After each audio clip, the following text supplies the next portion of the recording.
Hey, my name is Eugene Jordan, also known as Spydey. I'm from Hollis, Queens, and I rep Dynamic Rockers.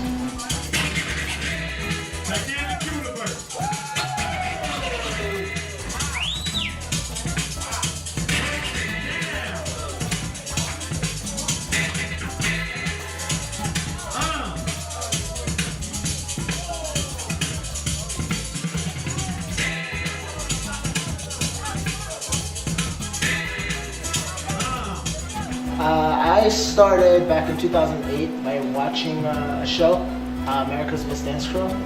I used to do a little bit of dancing when I was little, but it didn't really carry me over for the next couple of years until 2008 when I saw the show.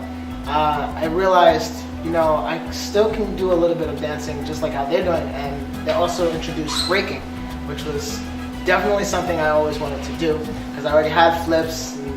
I felt like I wanted to get more out of it.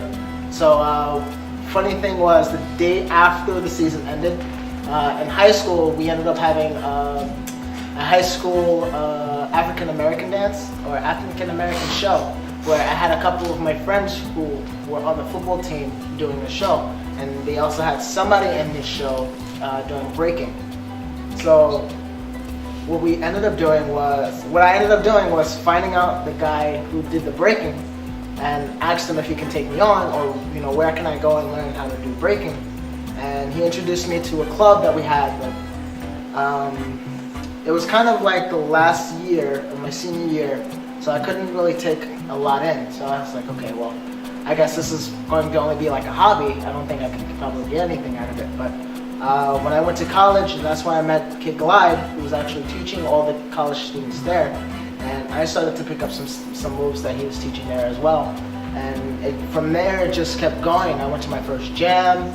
I got excited, and I just wanted to keep it going, because to me, it basically showed me that you don't necessarily have to follow what everybody else is doing.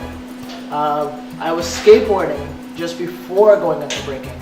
But everybody wanted to get the same moves, everybody wanted to have the same tricks, and it was kind of like, well, you have to have this criteria in skating in order to get sponsored. And it was really tough if you don't have those moves.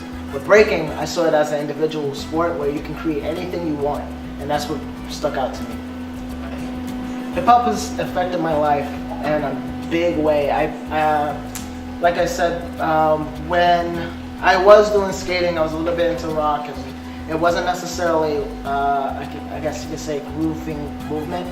So I started to listen to more hip hop as I was learning to break, and it started teaching me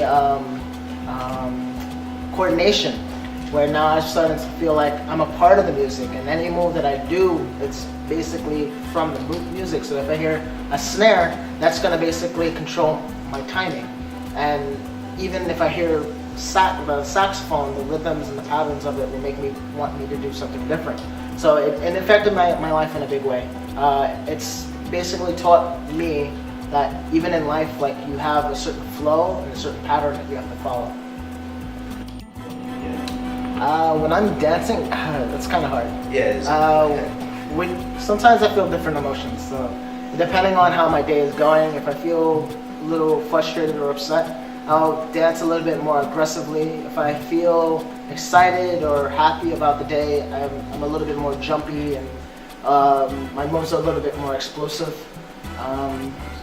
Depending, like, even if listening to a different song, just expressing the feeling in the song will come out in different ways as I dance. Okay. Do not get discouraged if you can't find it.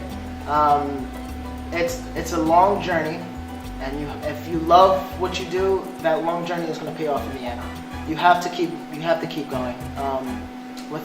If you stop, it's only going to take you even longer to get to where you want to be. I would also tell the new generation to basically, this is a dance to create your own style. It's not necessarily you have to repeat somebody else's style. You have to be original. In order to have somebody recognize you for something, you have to be original. If not, you're just going to basically be like a carbon copy of somebody else. Vital. So. Mike Tyson.